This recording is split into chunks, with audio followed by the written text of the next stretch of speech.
¿Qué tal? Esta semana el ex jefe paramilitar Salvatore Mancuso, sí, ese mismo, al que el uribismo y el Congreso Parapolítico aplaudió en su momento, sostuvo una entrevista exclusiva con Holman Morris hace algunos días. Mancuso habló de la seguridad democrática del expresidiario Álvaro Uribe Vélez.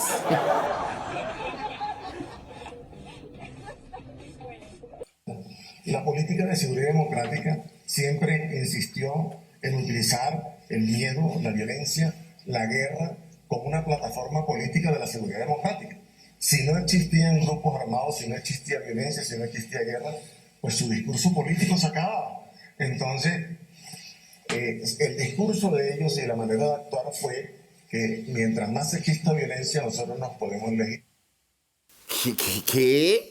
¿Cómo así que el uribismo es miedo, violencia y guerra? Nah, no creo, doctor Saúl. El primer desafío del Centro Democrático será el devolver trizas, ese maldito papel que llaman el acuerdo final con las FARC. Es que el ejército no está hecho para ser damas rosadas. El ejército es una fuerza letal de combate que entra a matar.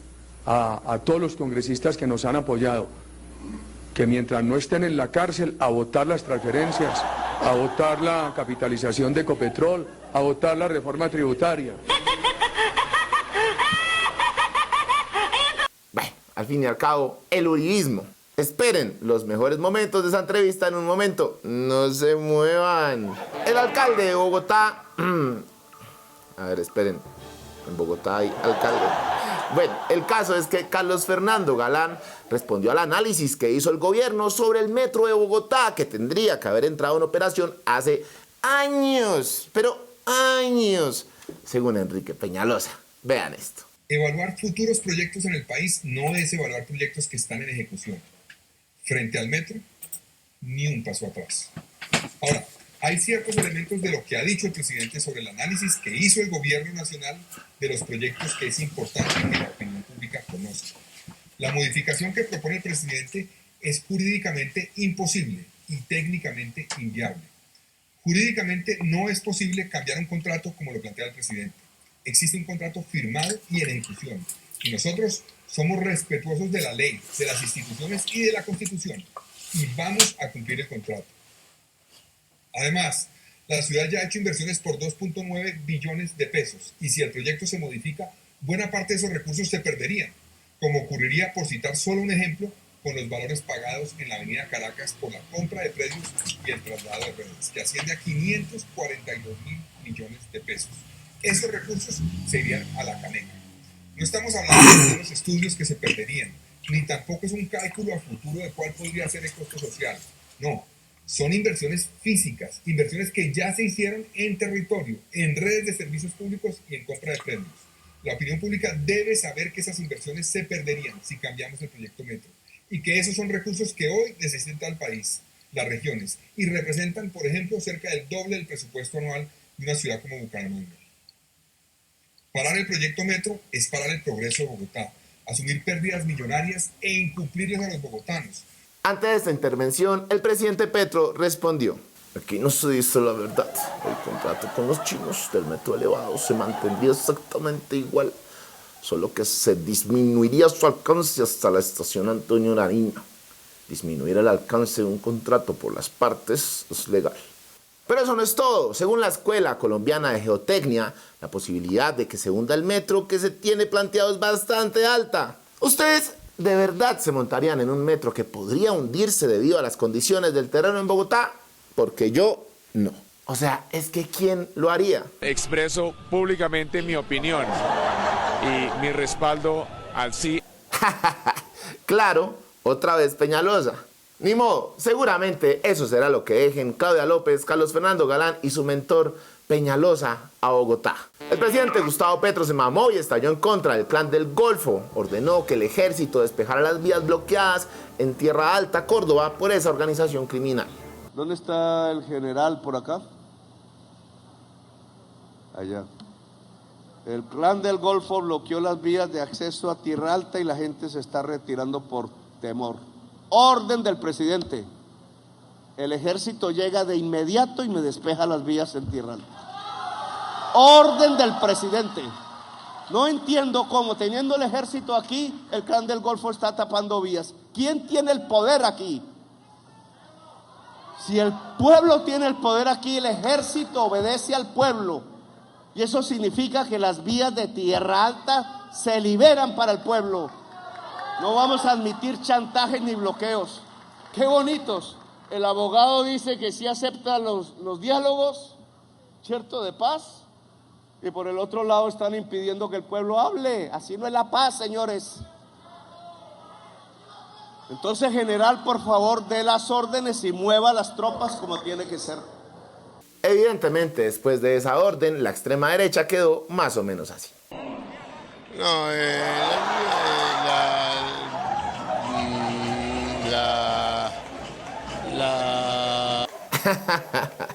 No, pero ya hablando en serio, lamentable que mientras por un lado esa organización habla de acercamientos de paz, por el otro lado estén amedrentando a la población civil. Desastroso lo del Clan del Golfo. ¿Ustedes qué opinan de la orden del presidente? Los leo en la caja de comentarios. El tal padre Chucho se convirtió en tendencia en redes sociales luego de asegurar en uno de sus encuentros religiosos que Colombia se está preparando para una guerra civil. Obvio, este señor utilizó el lenguaje de odio como lo haría un buen adepto uribista. Para una guerra civil. Este país se prepara para una guerra civil. Este país va a llegar a una guerra civil. Si no reaccionamos, vamos para una guerra civil, porque nos está secuestrando el delito. Los delincuentes cada día más secuestran a los hombres de bien. Cuando hay un pueblo que sufre por un hombre que quiere destruir, hay un Dios que baja.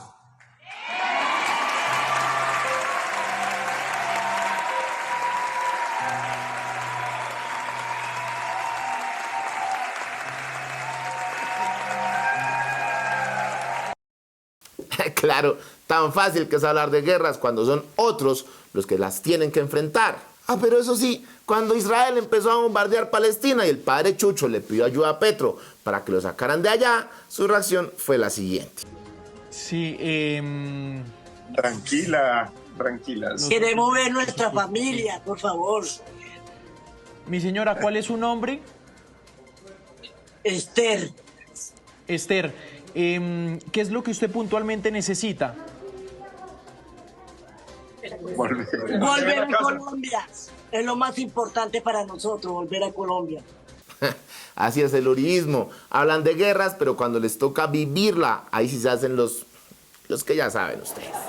Amigos, mi nombre es el padre Chucho, el que salió de RCN, el que ha tenido más de un lío judicial, el que realizó un exorcismo en la casa de Nariño cuando Duque llegó al poder, y un verdadero...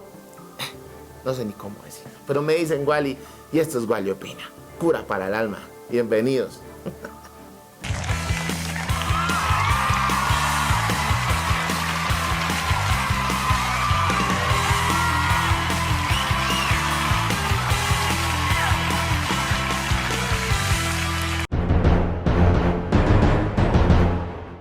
Desde su celda, esa misma que tiene 12 metros cuadrados y que cuenta con una cama, un baño y una repisa, y que para llegar a ella se deben superar 5 anillos de seguridad, el ex jefe de las Autodefensas Unidas de Colombia, Salvatore Mancuso, otorgó una entrevista exclusiva a RTBC y al periodista Holman Morris.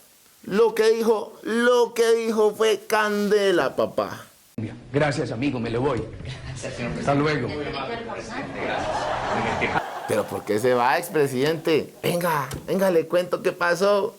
Imagínense que desde la cárcel La Picota, Mancuso habló de su papel como gestor de paz en el gobierno del presidente Gustavo Petro, a quien además le aceptó la invitación a la Casa de Nariño, lanzada por el primer mandatario este martes, precisamente desde el departamento de Córdoba.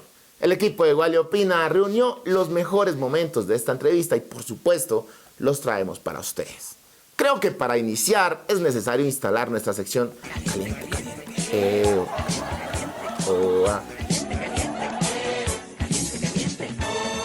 Hace tiempo que mi cuerpo anda loco, anda suelto y no lo puedo frenar. Bueno, perdón, ya. Me pongo en modo serio. Salvatore Mancuso inició hablando de su rol como gestor de paz y de la confianza que tiene en la paz total que vienen planteando en el gobierno Petro desde hace buen tiempo. Aseguró que quiere darle la cara a las víctimas. Bueno, esta pregunta es múltiple, tiene varias respuestas y nos conduce a la razón por la cual me vengo de Estados Unidos. Yo pude haber insistido en quedarme en Estados Unidos o que me mandaran a Italia, pero renuncié al pedido de protección internacional que hice justamente por el ofrecimiento que me hace el señor presidente Petro. Yo creo en la paz total y por eso he regresado al país, para continuar poniéndole la cara a las víctimas, continuar avanzando en los procesos jurídicos que se derivaron del proceso de paz, de negociación entre autodefensa y el gobierno de aquel momento Uribe. Así que vine a cumplir la palabra empeñada, pero agradezco al presidente Petro, por supuesto, porque él, como un actor del conflicto, conoce las profundidades que tienen las implicaciones del conflicto armado. Y estas implicaciones nos hacen comprender que quienes ayudamos a construir estos fenómenos de guerra, estas organizaciones armadas, y en este caso paraestatales, porque si fuimos autodefensas está muy bien, pero también tuvimos un vínculo permanente con las instituciones del Estado, y no solo con la fuerza pública.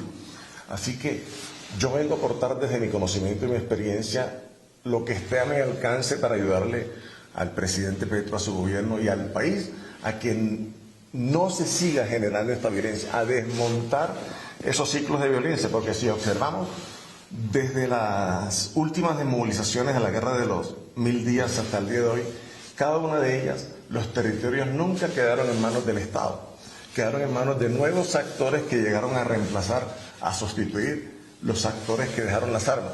Eso nos señala con absoluta contundencia que los procesos de paz están fallando y se requiere de personas que hayamos tenido la experiencia desde adentro, cómo se desmontan esos fenómenos para que esa violencia no se siga generando, repitiendo en un círculo vicioso.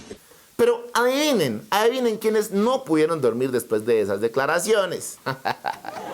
Exacto, los mismos que le tienen pánico a la verdad.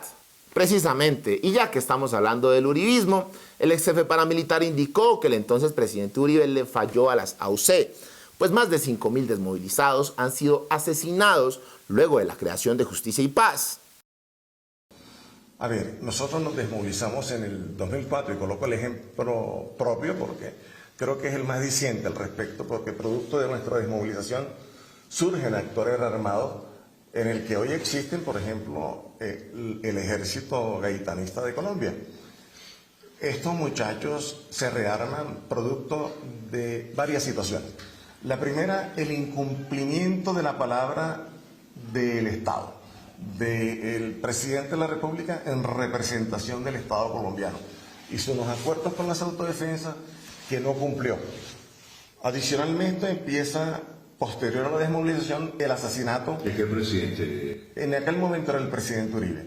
Luego viene el asesinato de centenares y centenares de miembros de autodefensa desmovilizados. Al día de hoy van 5.000 miembros de autodefensa desmovilizados asesinados. Pero paralelo a esto, no solamente era la inseguridad física, sino la inseguridad jurídica. De la negociación política de las autodefensas con el gobierno de aquel entonces, se crea un componente jurídico llamado la Ley 975 o de Justicia y Paz. Pero esa ley ha tenido muchos vacíos, indefiniciones, y fue creada para que en 8 años se hubiese cumplido, con 4 años de periodo de prueba, eran 12, hoy llevamos 18 años. Pero esperen, dijo algo más de Uribe, escuchen esto. Bueno, hemos llegado al tema Uribe, que es inevitable en esta entrevista. Yo lo tenía para más adelante, pero el presidente Uribe ha dicho que usted viene aquí para una retaliación, para un revanchismo. También usted ha dicho que usted se ha reunido con el expresidente Uribe, él lo niega. Y aquí entonces, ¿qué representa el presidente Uribe para su llegada a Colombia y sobre todo, Salvatore Mancuso, para la verdad, que digamos, como creemos mucho, lo dice y lo insiste el presidente Gustavo Petro, para llegar a la reconciliación entre colombianos tenemos que pasar por la verdad. Bueno, mire, Uribe no es importante para mí, ni yo vengo con ánimo de venganza, de retaliación, porque me extraditó, no. Yo vengo con el ánimo, la confianza, el compromiso de pasar la página. Uribe no me interesa. Y creo que al país tampoco le interesa Uribe, porque Uribe no fue un amigo de la paz, un amigo de la reconciliación. Por el contrario, su política de seguridad democrática perpetuó el conflicto. De hecho, 6.000 y pico de personas desaparecidas o asesinadas con los falsos positivos durante su gobierno dan cuenta de todas estas situaciones nefastas que se vivieron. Ahora bien, en esta entrevista también apareció el nombre de un personaje bastante odiado por el Matarife y por su secta, el señor Hugo Rafael Chávez Frías. Ese me llama la atención cuando usted dice nos piden. Imagino yo que en esta guerra absurda que ha habido Colombia, de diferentes sectores les pidieron muchas cosas. Hablando de ese nos piden, un capítulo que me ha llamado la atención es el tema con Venezuela. Ese nos piden también funcionó en algún momento para pedirles a ustedes la desestabilización del gobierno Chávez, el asesinato de Chávez, bueno, qué sé yo, para que ustedes se metieran en Venezuela. Nos pidieron que participáramos en un golpe de Estado y en el asesinato del presidente Chávez para esa época. ¿Eso fue cierto? Y esa es una verdad pendiente. Es una verdad pendiente, está dentro de las verdades contadas a la JEP. Es una de las verdades pendientes, que habrá que contarle al país, al mundo, a Venezuela en algún momento. Creo que no hay mejor momento que este para recordar cómo, a través de Televisión Nacional, Hugo Chávez le dijo unas cuantas cositas al entonces presidente de Colombia. Es que fue hermoso, fue épico. El presidente de Venezuela lanzó una y mil veces frases duras contra el entonces presidente Uribe. Es un criminal. No solo es que es un mentiroso, un mafioso, un paramilitar y dirige un narcogobierno. ¡Ay, hermoso! ¡Chiquini! Para ir terminando, Mancuso habló de algunos de los responsables dentro del conflicto en Colombia. Obviamente se refirió a los medios de comunicación.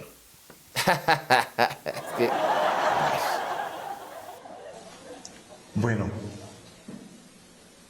en determinados momentos tuvimos responsabilidad todos en el conflicto armado, especialmente aquellos que tenían cierto poder.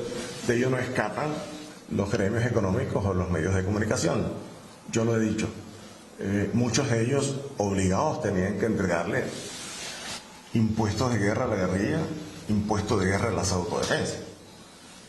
Para ellos nos convertimos en determinado momento en un factor de violencia, asfixia económica para los intereses que tenían, pero también nos convertimos en una tabla de salvación en determinado momento, porque los ricos del país tienen al ejército, tienen a la policía, pero también tienen intereses enormes cuando la policía y el ejército no son capaces de brindarle la seguridad que ellos requieren y vuelan las infraestructuras que permiten generar las economías que ellos producen.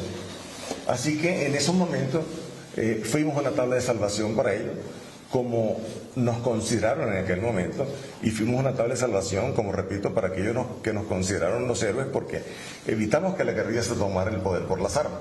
Y cuando lo evitamos, nos aplaudían, pero hoy nos tildan de criminales y nos tratan con el mayor odio posible, y que no podemos, a pesar de haber reconocido nuestros errores, porque hemos tenido el coraje, la voluntad, el deseo, el compromiso de asumir ante las víctimas, mirándolas a los ojos, que sí tuvimos responsabilidad en el conflicto, pedir perdón, resarcir el daño hasta donde sea posible, pagado penas, 18 años de cárcel voy a cumplir, y aún así se nos pide que sigamos haciendo más cárcel, por ejemplo. Ojo, tengo que decir algo, el expresidente Álvaro Uribe no fue el único blanco de las palabras de Salvatore Mancuso.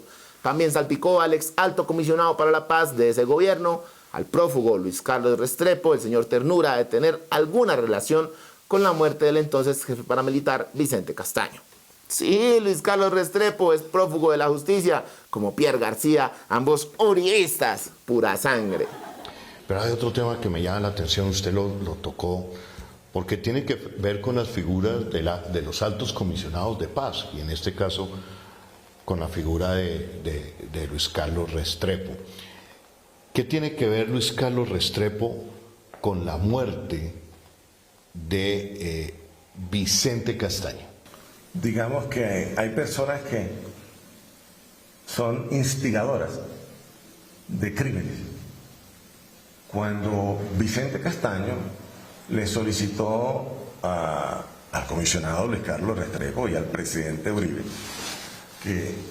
y así se lo hizo saber a través de Sabas Pretel de la Vega y de Monseñor Vidal de la Iglesia Católica, que él se entregaba si se firmaban los acuerdos a los que habíamos llegado a las autodefensas con el gobierno del presidente Uribe en representación del Estado colombiano.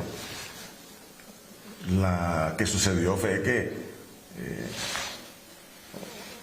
asesinaron a Vicente Castaño, y quien estuvo detrás de esa muerte como instigador fue Luis Carlos Restrepo como representante del gobierno. Finalmente, el asesinato de Jaime Garzón.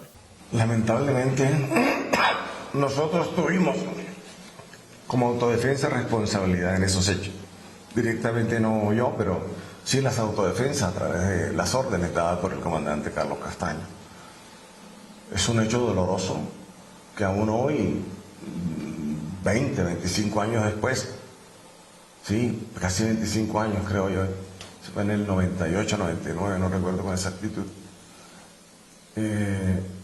nos embarga de dolor, de pena, de luto, de un ejemplo claro de lo que no debe ser, de lo que no debe hacerse.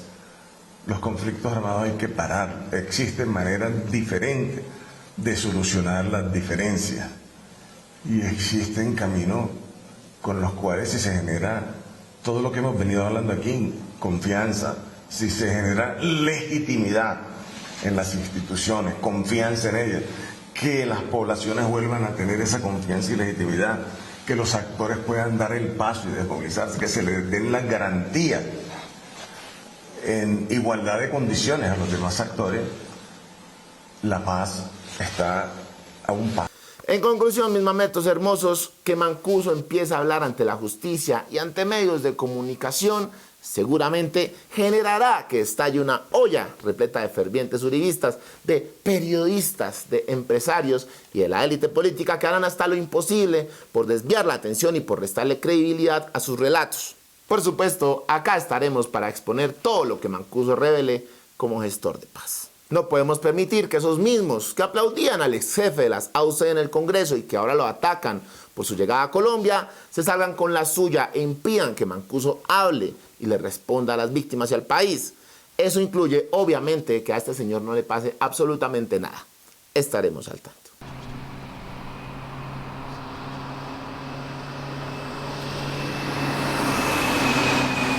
Soy Wally y esto es El Descontrol. ¡Uy, no! ¡Escándalo! Hoy le haremos el descontrol a los congresistas que quieren tumbar la reforma a la salud del gobierno Petrix.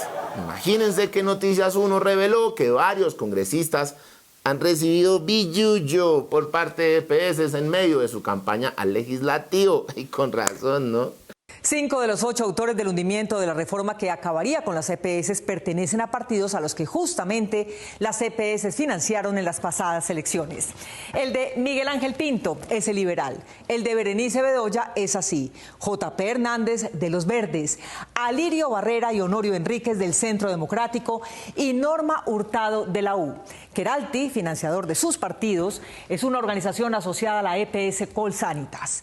La Fundación Suramericana asociada a la EPS Sur Ventura financió al nuevo liberalismo, cuya representante Julia Miranda fue protagonista de la llamada jugadita de las congresistas verdes. En observar cada uno de los nombres. Noticias 1 corroboró a través de los registros oficiales del aplicativo de cuentas claras del Consejo Nacional Electoral que 5 de los 8 congresistas que firmaron la ponencia de archivo de la reforma pertenecen a partidos que han recibido aportes económicos de las EPS, como Alirio Barrera y Honorio Enríquez del Centro Democrático, Norma Hurtado de la U, Berenice Bedoya de ASI y Miguel Ángel Pinto del Partido Liberal. Espero que mis compañeros parlamentarios en general y muy en particular en este caso hagamos una actuación transparente, inclusive que declaremos los impedimentos y los eventuales conflictos de interés que tenemos varios de nosotros.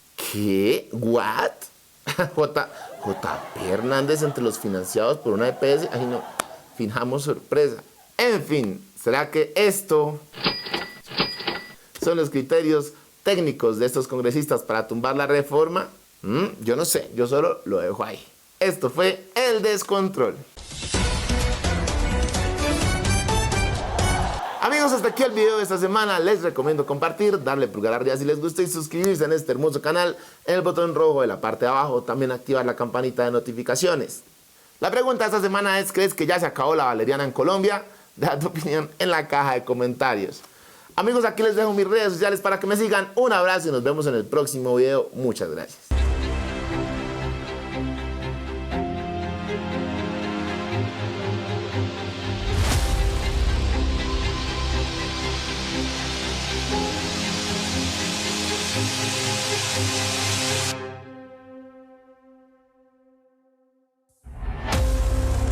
Si quieres ver más videos de Igual Opina, haz clic aquí. Y si quieres suscribirte a este canal o hacer parte de la comunidad de Patreon, haz clic aquí.